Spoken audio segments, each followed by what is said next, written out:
খের গন্ধ মানে পুরো একবারে জমিন তো উঠতেছে। জমিনের গন্ধ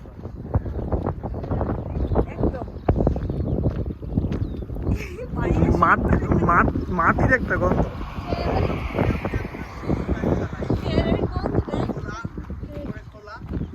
ভাই আমরা যে বিষয় যে জিনিস দেখতেছি এটা একটু বলেন না, ডেসক্রিপশনটা বলেন না। ডেসক্রিপশন আমার ধারণা অনুযায়ী এটাতে আগে মানুষজন পানি উঠাইতো নিচ থেকে, যেটা দিয়ে ফসল চাষবাস